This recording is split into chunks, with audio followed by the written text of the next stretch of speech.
Navier hears voices of surprise and admiration from a distance, and notices a crowd gathered in a certain area. Rose tells her about Rashta, who will donate 20 million krangs to institutions in need of help.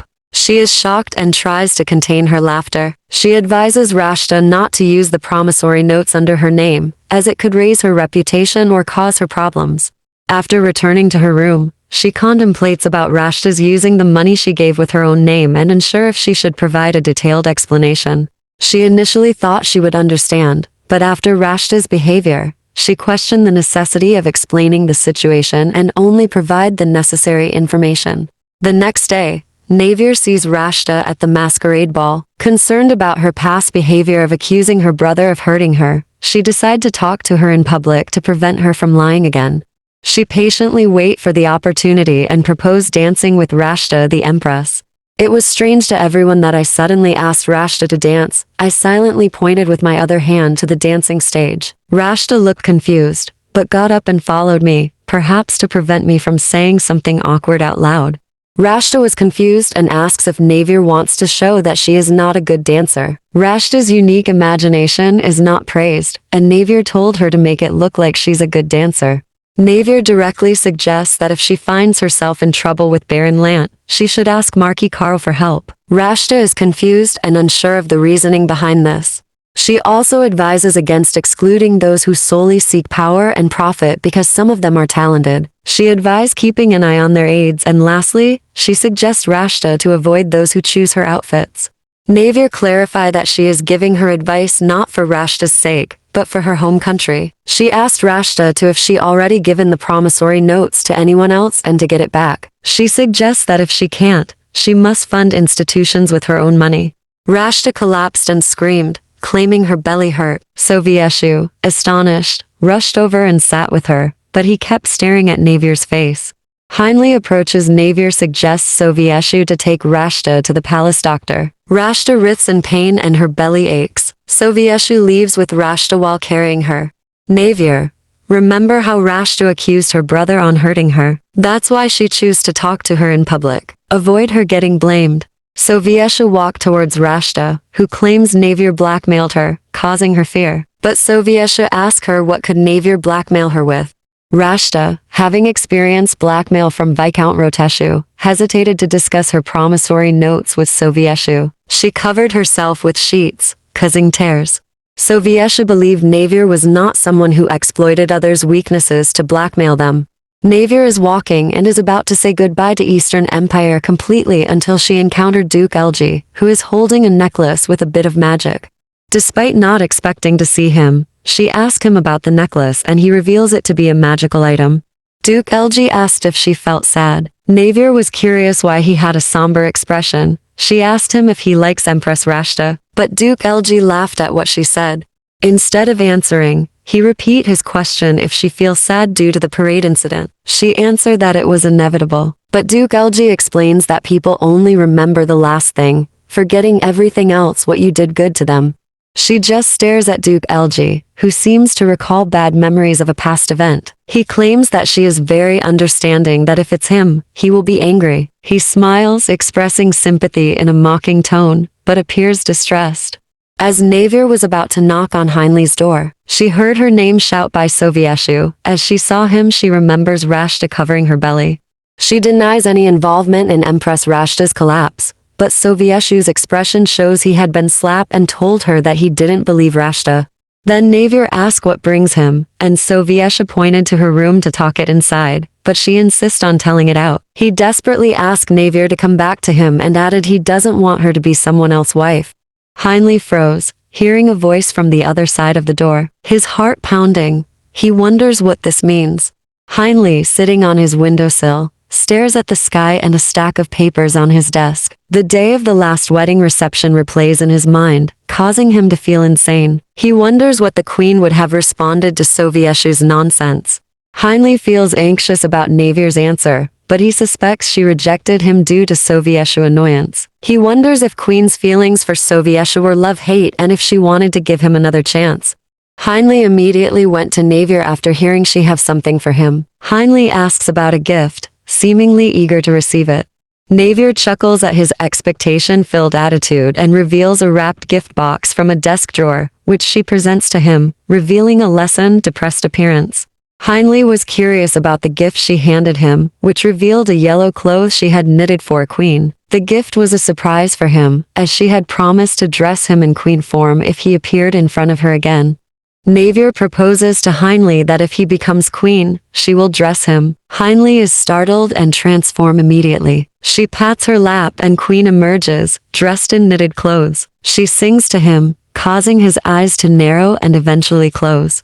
Rose informs Navier that it is about to start, and the sound of horns are heard in the distance. Loud cheers from the knights are heard. The knights eventually appear on horseback in rows of 3. Mostas informed her that the most popular knights were in the front row, followed by the next 3. Navier felt awkward, but was proud. The knights stopped and dismounted, including her brother, who smiled and looked at him silently. She thought they would all go together to lay out the handkerchiefs or in line. However, as her brother continued to move forward, no one else moved. She thought, if she have to be the first to place it, and Heinley winked at her and nodded.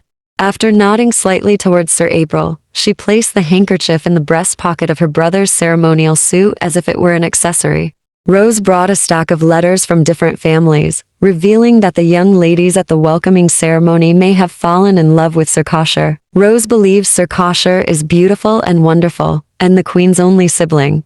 Capman hesitantly asks an official where to go to the Hall of Stars. The hall, filled with jewels and stars, was a symbol of the country's wealth. A red carpet stretched across the floor, with officials and King Heinley standing on either side. Capman greets King Heinley on his coronation, expressing his gratitude. They stare without speaking, reminiscing about their last encounter. Capman had struck Emperor Sovieshu, but the confrontation began with Heinley, a prince at the time. Capman notices King Heinley thinking about the same event as he is. He asks Capman to hear his congratulations on the wedding, which causes him to feel awkward and calm. He then opens his mouth to express his congratulations. Capman added that it will be like a dream to see Navier wearing a wedding dress, but Heinley was offended by his statement and shouted at him. Heinley, frowning, confronts Capman, who reassures him to forget his words. He regrets his previous confrontation with Emperor Sovieshu that result on the trade that doesn't materialize, and he can't repeat the same mistake. Heinley, feeling offended, but repeatedly speak to himself to restrain himself, and that he is not like Emperor Sovieshu, who is driven by his feelings because of jealousy. Sovieshu, reading an invitation from Heinley for their wedding in the West Kingdom, questioned if Heinley was in his right mind. He crushed a lavishly decorated letter, which reveals that it was not written by Navier. Marquis Karl, surprised by how Sovieshu crushed the letter sent by neighboring countries' rulers. Despite its attempts to stop him, Karl remained silent and allowed Sovieshu to step on the letter. Sovieshu sees Heinley's letter and remembers Navier holding his hand. He hears a cold voice repeatedly saying the word no, making his head ache. Marquis Karl inquires about the Empress's donation. He mentions Rashta's promise to donate 20 million krangs, which he confirms will be done through imperial promissory notes. Sovieshu confirms from Baron Lant that these notes were left by Navier. Marquis Karl is shocked that Rashta's used Queen Navier's money. Sovieshu assures him that it's already done and will improve Rashta's image. Marquis Karl worries about Sovieshu's future regret and whether his actions will lead to greater regret. Rashta, a proud empress, lived in the Western Palace, a luxurious space for her child's birth and eventual throne. She climbed the steep terrain on her own, unlike those born into wealthy families who followed a set path. As the empress, she considered this her victory and the happy ending of her reign. She doesn't like being called the empress of the commoners since they don't have any contribution on what she achieved. Her immense power is evident during a wedding reception, where everyone loves Rashta. However, her only lady-in-waiting, Viscountess Verdi, had no expression of joy, so she asks her if she is unhappy that she is now the empress. Viscountess Verdi confesses to Rashta about the supposed gifts from the nobles in the drawing room is empty, which caused Rashta to panic. She didn't want to believe it since during wedding receptions, everyone praised her, regardless of age or gender. In the end, she believed that Navier did spread bad rumors about her. She decided to attend Navier's wedding and do the same. Rashta discovers a small gift on soft rugs and promises sincere friendship to the sender. Upon opening the gift, she finds a ring with a large jewel and Duke Elgi's name inside. Navier decided to visit Krista, who was surprised to see her. She asked her the acacia flowers she sent her about her. Krista was surprised, but quickly prepared a table with jasmine tea and snacks. She asked Krista about the blooming of the acacia flowers. She responds that they are alive and that it's necessary to take care of them. In high society, acacia flower means friendship. Navier also added she doesn't want unnecessary psychological warfare. Krista agreed to her, but she expressed hope for comfort in their current relationship. Navier agreed with her suggestion, expressing satisfaction with her decision. On the way to the detached palace, Rose asked about the outcome, but Navier responded negatively. Krista seemed to accept reconciliation, but the real problem was her desire to maintain the current distance between them. Navier couldn't trust Krista's words and remained isolated from high society. She ordered Rose to send Miss Mullany a Corydalis and Gelgia flowers, secretly, hoping Mullany would understand its meaning. Navier greets Grand Duke Capman, pretending calm, and asks how he's been. Capman appears embarrassed, and she notices that despite his previous attempt to neutralize the potion's effects, his effectiveness remains unchanged. But when Grand Duke Capman finally turned and walked away without a word, Rose and Mostas snorted angrily. Rose and Mostas are surprised to learn about Grand Duke Capman of Rift, a top magical academy graduate, but still they find him rude. But Navier assures them that he's a shy man and returns to the detached palace. A lady-in-waiting observes a strange atmosphere between Grand Duke Capman and Queen Navier. The lady-in-waiting suggests that Krista should take advantage of this opportunity to get Grand Duke Capman on their side, as he harbored a strong hatred for Navier. A grand table in the garden was set with extravagant dishes, which Rashta prepared the food for the nobles. She invited the nobles to sit and announced that everything has stabilized, and she aimed to establish friendships and maintain good relations to prevent infighting among the nobles. Rashta is praised by nobles, which she plans to show them who owns the Western Palace and who will carry the next emperor. They ask the name of her baby, and she answered that the emperor will name the baby. But Rashta is disturbed by the image of a newborn baby, which Viscount Roteshu claimed died just after birth. Viscountess Verdi, call Rashta, and she came back to her senses, but a malicious laugh from the table silences the environment. She looked at Marquis Farang, who she invited to see the new master of the Empress's palace, but regretted her decision. He found it ironic that the person who declared herself the Empress of the commoners was now trying to get close to the nobles. Rashta clenched her fists, biting her lips hard. After a tea party, Rashta questioned Duke Elgi about Marquis Farang's sarcastic remarks about her interviews. She questioned if Elgi had intentionally given her the wrong answers.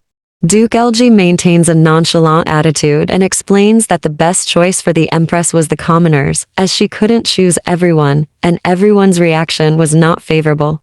Duke Elgi explains that the commoners' reaction to Empress Navier and Rashta was influenced by choosing the commoners as the majority of citizen. He assures her that the nobility will change their minds after birthing the baby. Rashta apologizes for her previous sensitivity and anger towards Duke Elgi. She feels a sense of detachment from him, as if there's a wall between them. He admits that he can't address her like that anymore, and it's time to keep a distance since she is now the Empress. Rashta, who trusted Duke Elgi, was surprised when he distanced himself. She pleaded with him, claiming she had no one else to trust. Duke Elgi asked if she trusts Sovieshu. Rashta answered that she loved him, but she didn't trust him. Duke Elgi questions if Rashta trusts him more than His Majesty, and she nodded. She asks to call her by her name. Rashta wants to manage the Imperial Palace's budget independently. Baron Lant, who was previously in charge of managing the money, explains that the Emperor's approval is needed. Baron Lant explains that the Emperor has the final say. Baron Lant remarked that managing money is a major headache and may not be enjoyable for her, but she insists that she has to know if it's too much or not for her. Navier woke up to a beautiful day, while Laura mentioned Miss Mullany sent a flower pot, showing that she accepted her offer to become her secret ally, expressing trust in the situation. Laura also added that Nyan entered the high society of the Western Kingdom forcefully, leveraging rumors about her from the Eastern Empire to gain attention and attend parties with the rumored Viscount Langdal and young nobles of the Western Kingdom. Navier is unsure if Soviesha will attend their wedding, and wonders if he intended for her to become the first empress to remarry twice after he asked her to come back.